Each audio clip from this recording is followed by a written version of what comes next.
Faith and Works. Chapter 16. Accepted in Christ. For God so loved the world, that he gave his only begotten Son, that whosoever believeth in him should not perish, but have everlasting life. This message is for the world, for whosoever means that any and all who comply with the condition may share the blessing. All who look unto Jesus, believing in him as their personal Savior, shall not perish, but have everlasting life.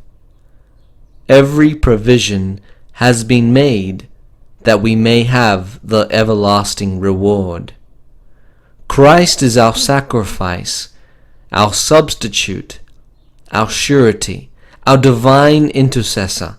He is made unto us righteousness, sanctification, and redemption. For Christ is not entered into the holy places made with hands, which are the figures of the true, but into heaven itself, now to appear in the presence of God for us. The intercession of Christ in our behalf is that of presenting his divine merits in the offering of himself to the Father as our substitute and surety. For he ascended up on high to make an atonement for our transgressions. If any man sin, we have an advocate with the Father, Jesus Christ the righteous. And he is the propitiation for our sins, and not for ours only, but also for the sins of the whole world. Herein is love, not that we loved God, but that he loved us, and sent his Son to be the propitiation for our sins. He is able also to save them to the uttermost that come unto God by him, seeing he ever liveth to make intercession for them. From these scriptures it is evident that it is not God's will that you should be distrustful and torture your soul with the fear that God will not accept you because you are sinful and unworthy. Draw nigh to God, and he will draw nigh to you. Present your case before him, pleading the merits of the blood shed for you upon Calvary's cross. Satan will accuse you of being a great sinner, and you must admit this, but you can say, I know I am a sinner, and that is the reason I need a Savior. Jesus came into the world to save sinners. The blood of Jesus Christ, his Son, cleanseth us from all sin. If we confess our sins, he is faithful and just to forgive us our sins and to cleanse us from all unrighteousness. I have no merit or goodness whereby I may claim salvation, but I present before God the all-atoning blood of the spotless Lamb of God, which taketh away the sin of the world. This is my only plea. The name of Jesus gives me access to the Father. His ear, his heart is open to my faintest pleading, and he supplies my deepest necessities. It is the righteousness of Christ that makes the penitent sinner acceptable to God and works his justification. However sinful has been his life, if he believes in Jesus as his personal Savior, he stands before God in the spotless robes of Christ's imputed righteousness. The sinner so recently dead in trespasses and sins is quickened by faith in Christ. He sees by faith that Jesus is his Savior and alive forevermore, able to save unto the uttermost all that come unto God by him. In the atonement made for him, the believer sees such breadth and length and height and depth of efficiency, sees such completeness of salvation purchased at such infinite cost, that his soul is filled with praise and thanksgiving. He sees as in a glass the glory of the Lord, and is changed into the same image as by the Spirit of the Lord. He sees the robe of Christ's righteousness woven in the loom of heaven, wrought by his obedience and imputed to the repenting soul through faith in his name. When the sinner has a view of the matchless charms of Jesus, sin no longer looks attractive to him, for he beholds the chiefest among 10,000, the one altogether lovely. He realizes by a personal experience the power of the gospel, whose vastness of design is equaled one by its preciousness of purpose. We have a living Savior.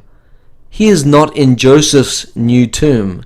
He is risen from the dead and has ascended on high as a substitute and surety for every believing soul.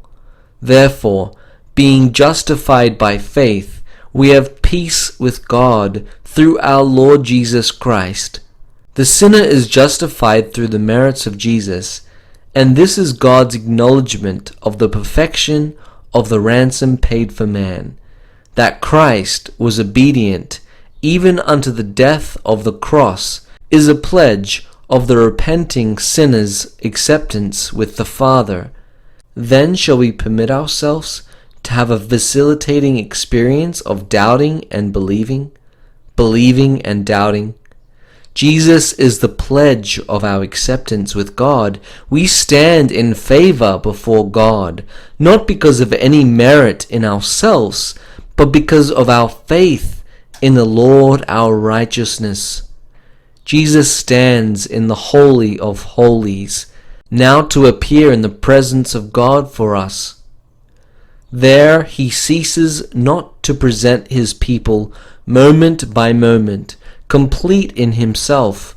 But because we are thus represented before the Father, we are not to imagine that we are to presume upon his mercy and become careless, indifferent, and self-indulgent.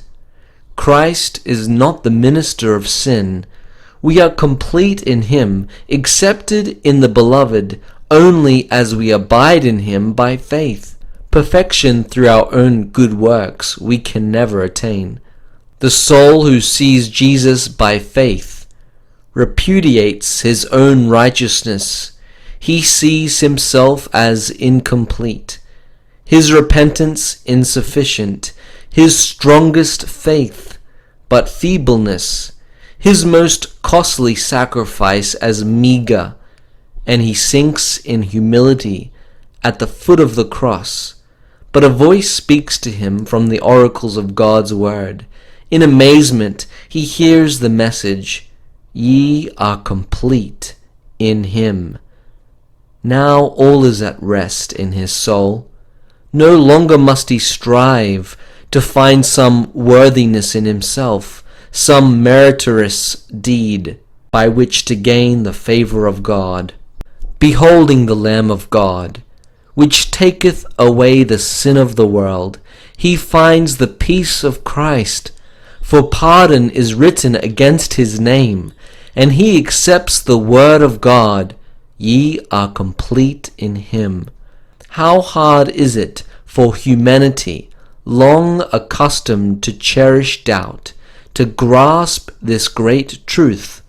But what peace it brings to the soul! What vital life! In looking to ourselves for righteousness, by which to find acceptance with God, we look to the wrong place. For all have sinned, and come short of the glory of God.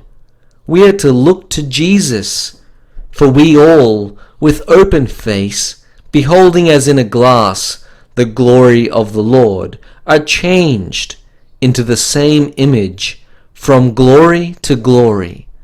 You are to find your completeness by beholding the Lamb of God, which taketh away the sin of the world. Standing before the broken law of God, the sinner cannot cleanse himself, but, believing in Christ, He is the object of his infinite love and clothed in his spotless righteousness. For those who believe in Christ, Jesus prayed, "Sanctify them through thy truth. Thy word is truth. That they all may be one, as thou, Father, art in me, and I in thee, that they also may be one in us, that the world may believe that thou hast sent me. And the glory which thou gavest to me I have given them, that they may be one, even as we are one. O righteous Father, the world hath not known thee, but I have known thee. And these have known that thou hast sent me, and I have declared unto them thy name, and will declare it, that the love wherewith thou hast loved me may be in them, and I in them." Who can comprehend the nature of the righteousness which makes the believing sinner whole, presenting him to God without spot or wrinkle or any such thing? We have the pledged word of God that Christ is made unto us righteousness, sanctification, and redemption. God grant that we may rely upon his word with implicit trust and enjoy his richest blessing. For the Father himself loveth you, because ye have loved me, and have believed that I came out from God.